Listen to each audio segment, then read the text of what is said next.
So I guess tell me, a game like you guys had against Kansas State where you had to exert so much energy, how tough was practice this week to get back up for it? Intensity level, was it where you wanted it to be? We just need to keep it up like that. I mean, it was a great win.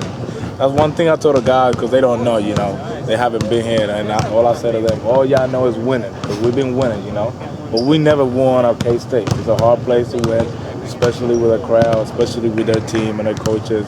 And like I said, we can't take this for granted. This is great for us. Like I said, they don't know. They don't know why they get into it. They don't know. All they know is like us winning, practice being nice. We work hard and we get it done. But they just they need to take that and consider that as a great win that we just had. Texas Tech first time around. What jumped off the page for you guys, and what have you been focusing on with them so far? That they beat Iowa State. Iowa State beat us, so we got to make sure that we come in and play, especially when we playing at home. I mean, you see the teams that win the league, like Kansas, the last 10 years, they don't lose at home, so we can't afford that. Is it hard to convey sometimes to the younger guys or first-year guys in the program that things don't come this easy normally? Yeah, sometimes, but you know what? This group of guys, they really bound in into work, so they know what we tell them. They really trust us. That's why they make our job easier in the court. But at the same time, they do appreciate that. But at the same time, they don't. Like I say, they don't know. All they know is winning.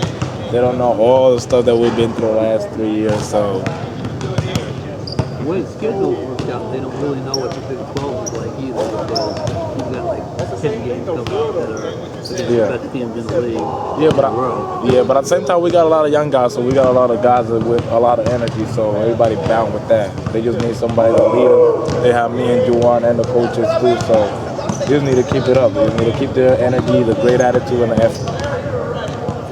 Gary, you guys responded after a bad loss down in Texas. They're coming off certainly a horrible loss against Oklahoma. Do they have a higher sense of desperation, you think, coming in here tomorrow? Well, you know what? That's the same thing that the coaches was telling me and Juwan was talking about it. Even if they win or not, if they win, they're going to be like, they coming up because they just won a game. If they lost a game, they coming up because they just lost a game. So regardless of what the result they have in the last game, we don't really care about it. We still going to press for 40 minutes. We're still going to play hard, and at the same time, we need every team because it helps us for the RPIs, or it can take us down from the RPIs. So we got to make sure that we come to play.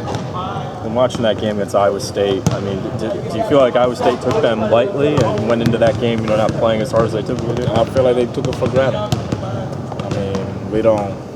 That's good for us because we keep everybody, together. Cause now we're second in the league, which is good that they beat Iowa State. But at the same time, we gotta approach every team the same we approach every good team. So we can't just let it down just because it's Texas Tech. Especially when we play at home, we gotta win at home. We gotta come here thinking that we playing at their home. We ain't gonna win. So. How's it feel to have 17 wins this early in the season? Like I say, it feels good. It feels real good. I mean, I'm not satisfied yet because I'm empty hands. I don't got no rings on my hands, so I don't want to live like that. But at the same time, it feels good.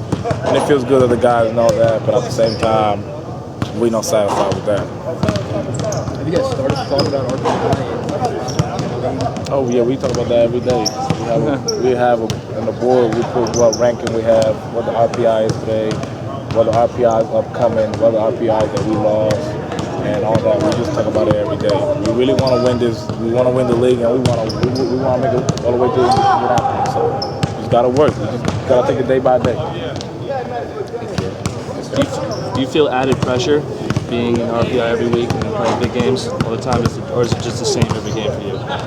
Yeah, with the mentality that we want to win the game because we want RPI to go lower and lower. I mean, we want to have a good seed in the NCAA tournament, and we got to take care of business first by winning every game. So we talk about it every day. I mean, why would you want to lose a game? You want to win every game possible you play. It don't matter if you play in West Virginia, or something like that. You just want to win every game.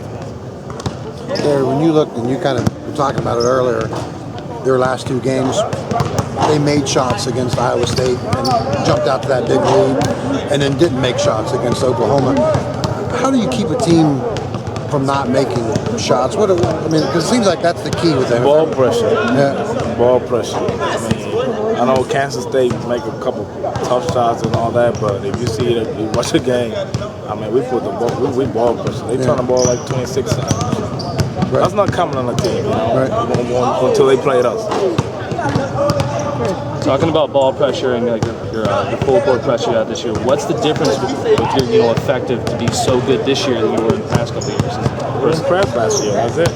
We did. We pressed this year, which I think it was real good. That's the kind of pace that I like playing. We speed the other team up. We get easy baskets. Before the last 3 years, we didn't get no easy baskets. We was basically forcing the ball. Let's say we have Turk in a post. They know we were going to throw the ball inside. So they know that none of us could shoot the ball at the time. But now it's a different pace. You know, we pressing, we turning the ball over, and we get easy baskets. Okay, people throw the term leader around, kind of lightly. I mean, what do you, as a leader, how does it manifest itself for you? I mean, for you to be a great leader, in order for that, you gotta lead by example first, and then when you lead by example, the guys that really care about the team will consider you as a leader, just because of the fact when you lead, it's just not talking. If it's like that, anybody can lead.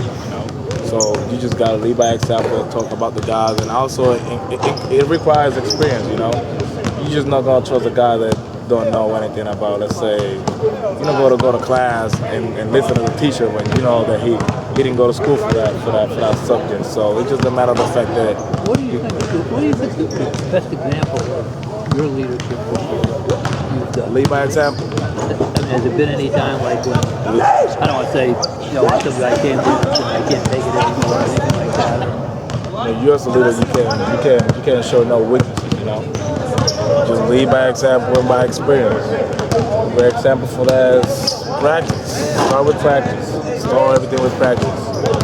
The summertime, they saw that me and Juan were the leader of the team, so they were just following, which it was good. They make our job easier. You make that, I guess you make their job easier. Well, I guess at the same time. We'll see next year. Have you guys talked at all about what this stretch run is going to be like for you guys, the challenge of it? 2 games Kansas, 2 games Oklahoma State, Baylor, another game with K-State. What's it going to be like? How do you characterize it? You know what? We don't really talk about the games that we have ahead. We talk about the game that we have now. Because when you have young guys like that, you put their minds in another spot. All their minds be around the whole place. So we want them to keep it on day by day. We have this game right now. We got to take care of it. After we take care of this, then we step up to the next game. You can't just jump to the other game when we haven't even played this game yet. Because let's say, no matter the fact that you have this game, you lose this game, then the other game is another mentality just because we lost the game. So we just take it day by day. From a player standpoint, does it matter at all to you guys that you'll play Texas Tech twice, you'll play TCU twice, and you haven't played Kansas yet? Does that matter at all from the players' standpoint? Yeah, because those are great games. Right. They can help us or can take us down at the same time, and it's good because at the same time it keeps everybody in the same level when it comes to the conference games. Right. So we won as much games as we possibly can have.